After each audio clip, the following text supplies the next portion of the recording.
तो हाँ जी, आपने मुझे इस लड़की की डिटेल भेजी है। गिन्नी इसका नाम है। और इस डिटेल के हिसाब से इनकी यहाँ पे कुंडली बनी है। मीन लगन की कुंडली है, राशि इसकी कुंभ है। और ये कुंडली इसकी यहाँ पे मैंने बना रखी है। और आपने इनके बारे में जानना है कि इसका फ्यूचर कैसा होगा, विदेश में सेटलमेंट के योग है या नहीं, और आगे विवाह का सुख कैसा है, बच्चों का सुख कैसा है। और आपने इनके साथ अपनी कुंडली का मिलान भी करना है कि अगर विवाह होता है तो कैसा रहेगा, और लव मैरिज के योग है या नहीं। पूरा आपको मैं विस्तार में समझाऊंगा। सबसे पहले देखो, जिसकी कुंडली को हम देखेंगे कुंडली कैसी है, कौन से ग्रह अच्छे बुरे हैं, फिर उसके बाद हम कुंडली मिलान करेंगे। तो जैसे आपको देखो जी, मैंने पहले कुंडली बनाई, आपने मेरे से है, मैंने आपको बता रखा है कि जो कुंडली होती है इसमें 12 ग्रह होते हैं। और यहाँ पे देखो 12 ग्रह मैंने लिख रखे हैं। एक और मैं रिपीट कर देता हूँ। ये जो एक लिखा है ये है इस लड़की की कुंडली में पहला ग्रह। और पहले घर से इस लड़की का जो शरीर है कैसा होगा, हेल्थ कैसी होगी, इसकी स्वभाव कैसा, पर्सनैलिटी, सर मस्तक, पहले घर से देखा जाएगा। दूसरा घर लड़की के धन का घर है। तीसरा घर छोटे भाई बहनों का। चौथा घर इसकी माता, मकान, वाहन। पांचवा घर बच्चों का है। छठा घर शत्रु, रोग, कर्जा। सातवें घर से पति देखा जाएगा, इसका कैसा होगा। आठवें घर से उम्र देखेंगे। नौवें घर से भाग्य देखेंगे। 10वां घर काम काज। 11वां घर आमदनी लाभ। और 12वें घर से लड़की के खर्चे देखेंगे। तो हमने मतलब जो कुछ देखना है इस लड़की के बारे में वो घर देखना है। और घर का मालिक देखा जाता है।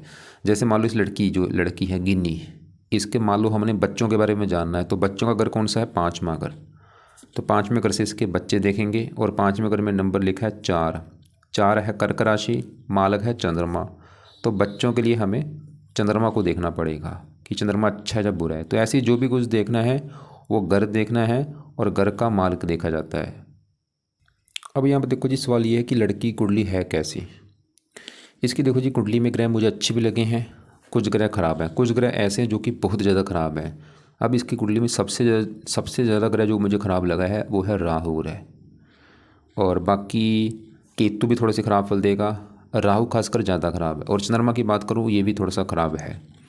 बुध इसका अच्छा है, शुक्र अच्छा है, सूर्य रले मिले फल देगा, शनि भी ठीक है, मंगल भी ठीक है, गुरु भी रले मिले फल देगा। मतलब ज़्यादा ग्रह मुझे नेगेटिव जो लगा राहु लगा इसका। राहु केतु थोड़ा सा है, चंद्रमा भी हो गया। अब हमने क्या देखा, ग्रह काफ़ी इसके अच्छे भी हैं, ग्रह खराब भी हैं। और ये 9 ग्रहों का असर लड़की के ऊपर हमेशा रहेगा। बस ये अपना 9 ग्रह जो असर है ज़्यादा देंगे जब इनकी दशा इसके ऊपर चलेगी। अब इसके ऊपर सबसे ज़्यादा जिस ग्रह का असर है वो है ये गुरु ग्रह, क्योंकि गुरु की यहाँ पे इसके ऊपर चल रही है, देखो जी, बड़ी महादशा। ये 15 में चली है, पिछले 10 साल हो चुके हैं और 2031 में जाके ख़त्म होगी। इसका मतलब है कि इस लड़की के जीवन में अभी जो कुछ हो रहा है वो बड़ा कारण हम गुरु को रखेंगे, क्योंकि गुरु की है महादशा। क्योंकि जिसकी देखो जी हमारे ऊपर महादशा होती है उसका हमारे जीवन के ऊपर बड़ा असर होता है। और तो गुरु का इसके ऊपर जो असर है वो है ज़्यादा 80%। कुछ असर होता है जिसकी होती है अंतर्दशा। ये चली हुई है शुक्र की, ये 12वां महीना 22 में चली है इसके ऊपर, और ये 8 महीना 25 में ख़त्म होगी। तो शुक्र का भी इसके ऊपर असर है, लेकिन वो असर कम है। और एक इसके ऊपर देखो जी तीसरा असर है शनि की साढ़े का। और साढ़े इसके ऊपर चली हुई है पिछले ढाई 5 साल हो चुके हैं। मैं एक बार दोबारा रिपीट कर दूँ, मैंने भी क्या बोला कि इस लड़की के जीवन में जो चीज़ें हो रही उसका सबसे बड़ा कारण गुरु ग्रह है। कुछ कारण थोड़ा सा गुरु शुक्र भी है, लेकिन बड़ा कारण गुरु है। और कुछ असर साढ़े का भी। पहले साढ़े की बात करते हैं। साढ़े क्या होती है। साढ़े देखो जी 7.5 साल की होती है, इसमें 3 चरण होते हैं। और साढ़े कई बार कईयों की अच्छी जाती है, कईयों की बुरी जाती है। इसमें कई बार रले मिले फल मिलते हैं, कई मतलब ऐसे होते हैं जिनको अच्छे फल भी मिलते हैं, बुरे फल भी मिलते हैं। जो साढ़े देखो जी शनि की होती है। शनि क्या है, एक न्याय के देवता है। जो बंदा अपनी लाइफ में कर्म कर रहा है अच्छे बुरे, उसको वो फल जरूर मिलता है, अच्छे बुरे कर्मों का फल मिलता है। कब मिलता है, खासकर साढ़े में। अब देखो जी साढ़े इसकी हो चुकी है 5 साल से। अब मतलब लड़की को पता कैसे चलेगा कि साढ़े अच्छी जा रही है या बुरी। अगर तो इसको लग रहा है कि भाई पिछले 5 साल से काफ़ी दिक्कतें परेशानियाँ लाइफ में आ रही हैं, तो साढ़े हो सकता है इसको बुरे फल दे रही हो। लेकिन अगर इसको लग रहा है कि नहीं भाई पिछले 5 साल से काफ़ी चीज़ें अच्छी भी हुई हैं, ठीक है, अगर बुरा भी हुआ है, अच्छा भी हुआ है, क्योंकि मैंने क्या बोला, कई बार साढ़े रले मिले फल देती है। अभी भी 2.5 साल की पड़ी है। तो इसको देखो जी, एक तो मैं लड़की को बोलूँगा कि अगर ये चाहती है कि बिल्कुल साढ़े अच्छी जाए, बुरा फल कोई ना मिले, तो ये शनि की, क्योंकि साढ़े शनि की है, तो शनि का एक उपाय जरूर करे, जो कि है शनि चालीसा का पाठ पढ़ा करे, क्योंकि 7.5 अभी मैंने बोला अभी भी 2.5 साल की पड़ी है, तो कम से कम मतलब 2.5 साल तक ये लड़की को बोलो कि भाई शनि चालीसा का जो पाठ है वो रात के समय पढ़ना है, या फिर इसको ऑडियो लगा के सुन लिया करे रात के समय। अब देखो जी, क्योंकि ये तो अभी वही बात 7.5 की, इसके ऊपर बड़ा असर है गुरु का। सवाल कि गुरु कैसे है इसका, और ये दशा भी पिछले 10 साल हो चुके हैं। गुरु इसका बैठा है यहाँ पे कुंडली के छठे घर में। छठा घर कुंडली में खराब घर होता है, छठा, आठवां, 12वां, ये 3 घर अच्छे घर नहीं होते। छठे घर से रोग, शत्रु, कर्जा, कोर्ट कचहरी, चोरी, ठगी, ऐसी काफ़ी ख़राब चीज़ देखते हैं। अब देखो जी, गुरु बैठा है छठे घर में खराब घर में, लेकिन यहाँ पे चलो एक अच्छी बात है कि छठे घर में बैठा तो खराब घर में है, लेकिन यहाँ पे जो 5 लिखा है ये सूर्य के घर में बैठा है, और सूर्य को अपना मानता है दोस्त, दोस्त के घर में आके बैठा है, इसकी वजह से कई चीज़ें अच्छी भी देगा। और गुरु इस कुंडली में 2 घरों का मालक है। एक तो गुरु का घर है ये पहला घर, और पहले घर में देखो जी 12 लिखा है, मालक गुरु है। पहला घर मतलब लड़की का शरीर है। अगर इस लड़की का हमने शरीर देखना कैसा होगा, हेल्थ कैसी रहेगी, स्वभाव रंग रूप कैसा होगा, पहला घर देखा जाएगा, और पहले घर का मालक गुरु देखना है। अब गुरु कहाँ बैठा है, छठे घर में, रोग के घर में। देखो खुद देखो, पहला घर शरीर, शरीर उठ के चला गया, छठा घर रोग। गुरु इस लड़की को रोगी बनाएगा भाई, हेल्थ को लेकर दिक्कतें देगा। छठा घर शत्रु का भी होता है, शरीर शत्रु, इसको शत्रु भी उसके काफ़ी बढ़ते हैं ऐसी ऐसी कंडीशन में। छठा घर कर्जे का होता है, गुरु कई बार कर्जदार भी बना सकता है इसको, कुछ शरीर छठे घर में बैठा है, कर्ज, ऐसे लोगों को कर्जदार भी होना पड़ता है। अब गुरु 10वें घर का भी मालक है, 10वां घर काम काज, काम काज घर का मालक गुरु, ये काम काज में दिक्कतें पैदा करता है। देखो जी, गुरु मैंने जैसे बोला दिख तो रहा है ख़राब है, क्योंकि खराब घर में बैठा है, लेकिन चलो मित्र राशि, लेकिन गुरु एक शर्त पे अच्छे फल देता है ऐसी कंडीशन में। वो शर्त क्या है, क्योंकि जब भी शरीर का मालक छठे घर में हो, क्योंकि दृष्टि से 7वीं दृष्टि से दृष्टि डालेगा 12वें घर के ऊपर, 12वां घर है विदेश का घर। तो ऐसे लोग अगर विदेश में जाते हैं वहाँ पे उनको फ़ायदा ज़्यादा होता है। जैसे आपने बोला है ये लड़की अभी विदेश में है, तो गुरु इसके देखो जी विदेश के योग लेके बैठा है, क्योंकि इसको ऐसे लोगों को जन्मभूमि पर रहने पर दिक्कतें आती हैं, लेकिन अगर जन्मभूमि को से दूर जाते हैं फिर इनको फ़ायदा ज़्यादा होता है। तो गुरु इस लड़की के मतलब विदेश के योग ज़्यादा लेके बैठा है, और गुरु की दृष्टियाँ भी हैं, 5वीं से पड़ रही 10वें घर के ऊपर, अपने घर के ऊपर, फिर भी इसको। और छठा घर नौकरी का भी होता है, इसमें काम काज नौकरी, ऐसे लोग ज़्यादा नौकरी करते हैं, मतलब बिजनेस ज़्यादा नहीं करते, खुद नौकरी करते हैं, क्योंकि 10वें घर का माल छठे घर में बैठा है, नौकरी का योग लेके बैठा है, और 7वीं से 12वें घर को विदेश के योग लेके बैठा है, धन के घर को धन भी देता है। यहाँ मतलब गुरु देखो जी, मैंने फिर सिंपल सी बात यह है कि गुरु अगर विदेश में है फिर तो गुरु इसको अच्छे फल दे रहा है, और अगर इंडिया में है, अगर अपने घर के आसपास है, फिर दिक्कतें इसको आनी थी। तो आपने जैसे बोला विदेश में है भाई, बहुत फ़ायदा है इसको विदेश में, और सेटलमेंट के भी योग हैं विदेश में। आपने जैसे बोला था पीआर कब लगी, काफ़ी योग हैं विदेश में सेटलमेंट की। और आपने जैसे ये भी बोला था कि इसने नर्स का कोर्स कर रखा है उसका, जो क्योंकि देखो जो ये जो हॉस्पिटल का डॉक्टर का काम होता है, वो डॉक्टर का काम किससे जुड़ा होता है, हॉस्पिटल से जुड़ा होता है। 12वां कुंडली में होता है हॉस्पिटल का, और हॉस्पिटल में क्या आते हैं, मरीज आते हैं। और छठा घर होता है रोग, और गुरु 12वें घर को दृष्टि भी दे रहा है, मतलब इसके काफ़ी योग हैं। ऐसे जो लोग हैं हॉस्पिटल से जुड़ा काम भी करते हैं। लेकिन यहाँ पे मैं गुरु के इसको उपाय ज़रूर बोलूँगा, कुछ ना कुछ गुरु के उपाय ज़रूर करें। अब गुरु के उपाय क्या हैं, गुरु के उपाय में से पहला जो उपाय है, गुरु का नाम है बृहस्पति, तो ये लड़की बृहस्पति कवच का पाठ जरूर पढ़े। कवच क्यों बोला, ताकि हेल्थ को लेकर कोई दिक्कत ना आए, क्योंकि जैसे मैंने बोला गुरु इसको हेल्थ संबंधी थोड़ी सी दिक्कतें पैदा कर सकता है। दूसरा है बृहस्पति स्रोत का पाठ पढ़ लिया करे। 2 पाठ हैं, दोनों पाठ पढ़ने हैं सुबह के टाइम, या तो उनको पढ़ लिया करे या उनको ऑडियो लगा के सुन लिया करे। अब देखो जी, चलो गुरु भी उसको भी छोड़ो, कोई उसको मतलब इतना सीरियस मत लो गुरु ग्रह को, लेकिन ज़्यादा मैंने बोला था राहु जो है ये तो भाई बहुत ज़्यादा ख़राब है। और राहु की जब दशा इस लड़की के ऊपर आएगी वो समय इसका ख़राब होगा। अब राहु की पहले आपको मैं दशा ही दिखाता हूँ कब है। राहु की दशा इसकी बचपन में निकली है, चाहे लड़की नोट कर भी लेगी कि इसका जो बचपन का जीवन था काफ़ी उसमें दिक्कतें आई होंगी। ये 2004 में चली थी दशा, 15 में ख़त्म हुई है, लड़की नोट कर ले चाहे कि इस समय इसको काफ़ी दिक्कतें परेशानियाँ चिंता आई होगी। अब आगे भी छोटी दशा जब आएगी गुरु राहु की, कभी राहु की ये देखो छोटी दशा आएगी 28 में चलेगी, लिख लो अपने पास तारीख, 9वां महीना 2028 में चलेगी राहु की दशा, ख़त्म होगी 31 में जाके। भाई ये जो 2-3 साल हैं इस समय भी इस लड़के को काफ़ी दिक्कतें आएंगी भाई, 28 से लेकर 31 तक ये समय इसका ख़राब होगा। अब राहु को विस्तार में जानते हैं, राहु मैं क्यों ख़राब बोल रहा हूँ। राहु देखो जी जहाँ बैठा है वो है दूसरा घर। दूसरा घर है धन का घर। इस लड़की के धन के बारे में जानना है। दूसरा घर परिवार का भी होता है, वाणी का भी होता है, खाने पीने का भी होता है। और आपको जैसे मैंने बोला घर का हमने माल का देखना होता है। दूसरे घर में नंबर लिखा है एक मेष राशि माल की मंगल देखा जाएगा। और मंगल के अलावा दूसरे घर में आके राहु बैठा है, राहु को भी देखना पड़ेगा। पहले राहु की बात करें तो राहु देखो जी खराब होने के दो कारण मुझे लगे हैं। पहला, राहु जहाँ बैठे दूसरे घर में वो है मंगल का घर, और राहु मंगल को अपना मानता है दुश्मन। एक तो दुश्मन घर बैठे इसकी वजह से खराब है। दूसरा घर राहु और केतु कुंडली में लेके बैठे हैं आंशिक काल सर्वदोष। इधर देखो ये राहु है, ये केतु है, सभी ग्रह हैं इस साइड में देखो। और इधर वाला हिस्सा खाली पड़ा है, सिर्फ चंद्रमा बैठा है यहाँ पे। मतलब पहला घर देखो खाली है, 11वां घर खाली, 10वां 9वां घर खाली। अगर चंद्रमा यहाँ पे ना होता फिर बनना था संपूर्ण काल सर्वदोष। लेकिन ये आंशिक मतलब कम मात्रा वाला काल सर्वदोष बना है। असर इसका होगा लेकिन कम होगा। तो राहु आपको समझ आ चुकी है दो कारणों से खराब है। एक तो दुश्मन का घर है, ऊपर से आंशिक काल सर्वदोष बना है। अब दिक्कतें राहु क्या पैदा करेगा, दूसरे घर में बैठा धन के घर में, तो लड़की को राहु धन को लेकर दिक्कतें पैदा करेगा, खासकर धन की हानि होना। धन तो कमाएगी जरूर क्योंकि 11वां घर कमाने का है, लेकिन राहु की वजह से इसको धन जोड़ने में दिक्कतें आएंगी। ये लड़की धन जोड़ नहीं पाएगी लाइफ में। इसका जो धन है खर्च होता रहेगा या धन। और राहु की दशा में दिक्कतें बढ़ेंगी। जब अभी जैसे मैंने बोला आगे दशा इसकी आएगी 28 से लेकर 31 तक। ये जो समय होगा 28 से 31 तक, इसमें सबसे बड़ी दिक्कत इसकी राहु धन को लेके करेगा। या तो धन इसका नष्ट हो जाएगा, या धन कहीं पे फंस जाना, धन की पूरी तरह से हानि हो जाना, धन खर्च हो जाना।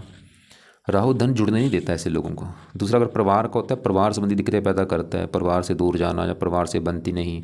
दूसरा अगर वाणी का राहु, इसकी वाणी कठोर कर देगा लड़की की। ये लड़की क्रोधी होगी, जिद्दी होगी, गुस्से वाली होगी भाई, और गुस्से की वजह से इसके काम भी बिगड़ेंगे।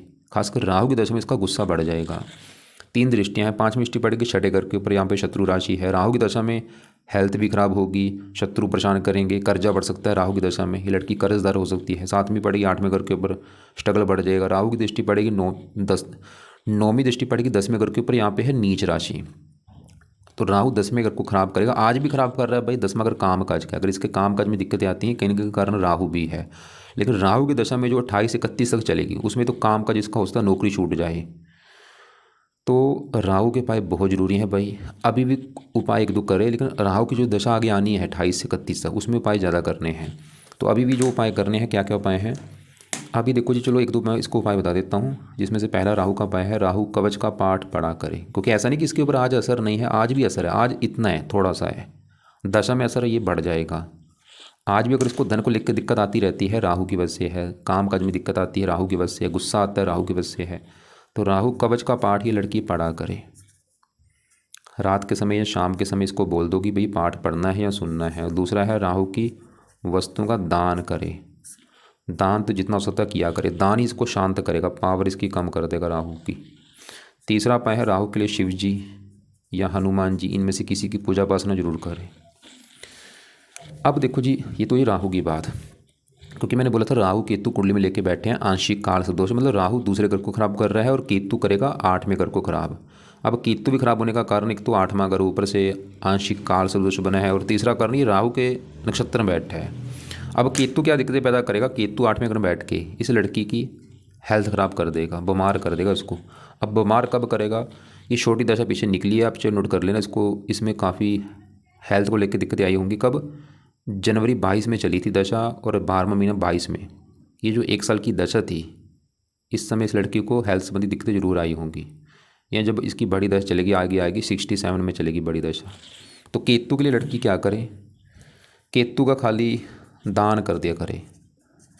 केतु का जो दान है वो वीडियो आपको मैं भेज दूँगा, उसको देख लेना, वो दान ये लड़की किया करे। अब देखो जिसका जो चंद्रमा है ये भी खराब फल देगा। चंद्रमा क्यों खराब है, इसके भी 2-3 कारण हैं। एक तो चंद्रमा बैठा है 12वें घर में, जो कि है घर अच्छा नहीं, अच्छे फल भी देगा, ऐसा नहीं कि बिल्कुल ख़राब है चंद्रमा, लेकिन ख़राब फल ज़्यादा देगा। क्योंकि बैठा है 12वें घर में, 12वां घर खर्चा, हानि, दान, दंड, हॉस्पिटल, पागल खाना, विदेश यात्रा। और बैठा वहाँ पे शनि घर में है, ये जो 11 लिखा है शनि का घर है, दुश्मन का घर। और सबसे बुरी बात ये चंद्रमा जो है राहु के नक्षत्र में बैठा है, ये मुझे अच्छा नहीं लगा। 3 कारण, एक तो 12वां घर, दुश्मन का घर, राहु का नक्षत्र। अब चंद्रमा इस लड़की को दिक्कतें देगा क्या, सवाल ये भी है। चंद्रमा देखो जिस कुंडली में इस घर का मालिक है 5वें घर का, 5वां घर है संतान का घर। संतान का सुख देखना है 5वां घर, 5वें घर में 4 लिखा है मालिक चंद्रमा। संतान के घर का मालिक चंद्रमा है, इस लड़की को संतान संबंधी चिंता आएगी भाई, संतानहीन योग बना है। जिसकी संतान होगी कुछ ना कुछ दिक्कत जरूर आएगी, कम से कम एक संतान को लेकर दिक्कत जरूर आएगी। या तो संतान के ऊपर खर्चा होना, या लड़कियां ज़्यादा होना, पुत्र कम होना, या पुत्र होता नहीं, या संतान को बीमार होना, या संतान से बनती नहीं, कुछ ना कुछ दिक्कत आती है। 5 में अगर पढ़ाई का है, पढ़ाई में भी दिक्कतें आती हैं, बुद्धि भ्रमित होना, लेफ्ट आंख में दिक्कत दे देना चंद्रमा, माता घर का माता संबंधी दिक्कतें आना, और चंद्रमा की दशा में दिक्कतें बढ़ जाएंगी। अब यहाँ पे सवाल ये भी कि भाई चंद्रमा की लड़की क्या करे। तो देखो जी, जब आप अभी जैसे आपने बोला था विवाह जब आपका होगा, विवाह के बाद जब आप संतान लेंगे उस समय चंद्रमा की उपाय इस लड़की ने करने हैं। चंद कवच का पाठ पढ़ना है, चंद स्रोत का पाठ। अभी चाहे इसके उपाय रहने दे, लेकिन चंद्रमा के जो देवता है वो है शिव जी। अगर ये लड़की शिव जी की पूजा उपासना करती है, ये राहु को भी अच्छा कर देगा और चंद्रमा को भी अच्छा कर देगा। और वैसे भी इसकी कुंडली में इसके जो इष्ट देव हैं वो शिव जी बने हैं। अब इसके देखो जी, यहाँ पे बुध शुक्र सूर्य की बात करता हूँ। जैसे आपका सवाल भी था इसकी कुंडली में जो लड़की है गिन्नी, अगर हमने इसके मान लो पति के बारे में जानना है कि इसका पति कैसा होगा भाई, पति से बनेगी जो नहीं, तो हमें पति का घर देखना पड़ेगा जो कि है सातवां घर। सातवां घर कुंडली में पति का होता है। अगर लड़का है सातवां घर उसकी पत्नी का होगा, लड़की है सातवां पति का होगा। तो पति के लिए सातवां घर, और सातवें घर में नंबर लिखा है 6। 6 है, कन्या राशि, माल कौन बना, बुध बना। तो इस बुध को देखना पड़ेगा पति के लिए कि बुध अच्छा है या बुरा है। अब बुध देखो जी, और बुध के अलावा पति के घर का मतलब बुध भी देखना पड़ेगा, और बुध के अलावा 1-2 ग्रह और भी देखने पड़ेंगे, वो बाद में, उसकी मैं बाद में बात करता हूँ। मेन वैसे घर का मालक होता है, तो पति के लिए सातवां घर का मालक बुध देखना कि बुध भाई कहाँ बैठा है। तो बुध बैठा है इसका तीसरे घर में, घर चलो अच्छा है। और वहाँ पे जो 2 लिखा है शुक्र घर में बैठा है, शुक्र को अपना मानता है दोस्त, और शुक्र के साथ बैठा भी है दोस्त के साथ। सूर्य भी यहाँ पे बैठा है, वो भी इसका दोस्त है। मतलब बुध इसका अच्छा है, कई कारणों से अच्छा है। दोस्त का घर है, घर भी अच्छा है, और अपने घर से 9वें घर में बैठा है। बुध ये दिखा रहा है इस लड़की को पति का सुख अच्छा मिलेगा, और पति के आने के बाद इसका भाग्य भी साथ देना शुरू हो जाएगा। बुध ये दिखा रहा है। लेकिन मैंने आपको बोला था पति के लिए कुछ ग्रह मुझे और भी देखने पड़ेंगे, जैसे कि गुरु जो है ये पति का कारक होता है।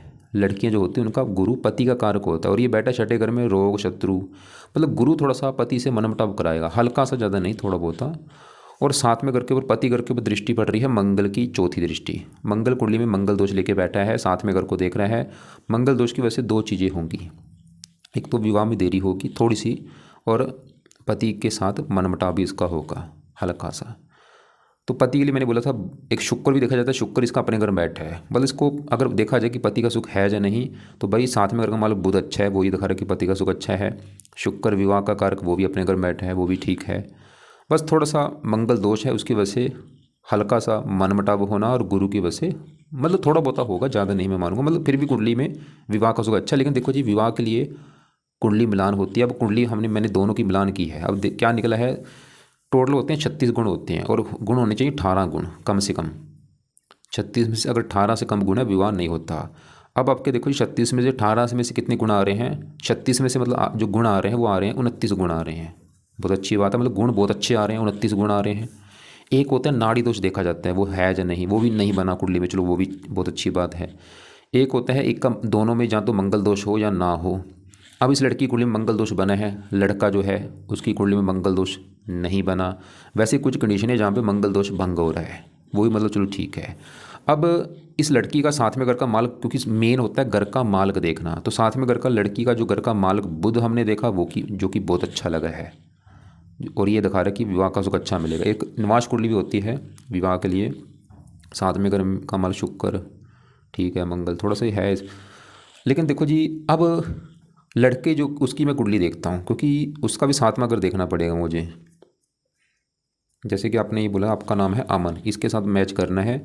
अब देखो जी, इसमें कुंडली में हमने विवाह के लिए 7वां घर देखना है, ये जो 7वां घर है, और 7वें घर का क्योंकि मालक देखना, 7वें घर में लिखा है 7 तुला राशि मालक शुक्र देखना पड़ेगा।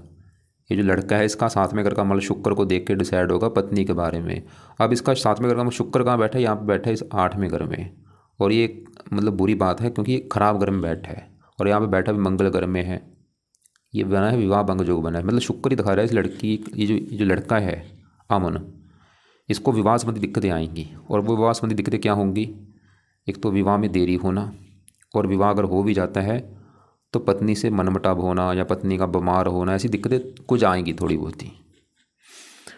तो अब आपका सवाल ये भी होगा भाई मैं विवाह जैसे आपने बोला था आपका नाम है अमन। अब आप भाई, आपका सवाल ये मुझसे होगा कि मैं इस लड़की से विवाह करूँ या ना करूँ। मैं बोलूँगा बिल्कुल करो, कोई दिक्कत नहीं है। लेकिन जो उपाय हैं, देखो जी, लड़की के जो उपाय मैंने बोले हैं वो तो करने हैं, और आपके भी जो उपाय हैं आपने करने हैं। अब आपकी अगर कुंडली में एक बार दोबारा देख लूँ, देखो आपकी कुंडली में विवाह में दिक्कत आने का कारण है शुक्र। तो आप भाई शुक्र के, जब आपका विवाह हो गया, शुक्र के उपाय जरूर करना। और खासकर शुक्र की दशा में आपकी विवाह में दिक्कतें आएंगी। अभी शुक्र की दशा आपकी वो देख लेते हैं कब है। ये शुक्र की दशा आप आगे आएगी 26 से लेकर 29 तक, 3 साल की दशा है। मान लो आपका आज आपने इस लड़की से विवाह कर लिया है, क्योंकि आगे 26 से लेके 29 तक 3 साल, पूरे 3 साल शुक्र की दशा चलेगी। तो 3 साल में क्या होगा, आपकी एक तो पत्नी बीमार रहेगी, और पत्नी से आपकी बनेगी नहीं, लड़ाई झगड़े होंगे बहुत सारे। मतलब आपको मैं बोलूँ भाई, अमन भाई, आपको मैं बोलूँगा शुक्र के पाठ जो हैं वो आपने पढ़ने हैं। लिख लो कौन से पाठ हैं। शुक्र कवच का पाठ, शुक्र स्रोत का पाठ। अभी नहीं, जब आपका मान लो विवाह आपने कर लिया उस समय शुरू कर देना ये पाठ पढ़ने।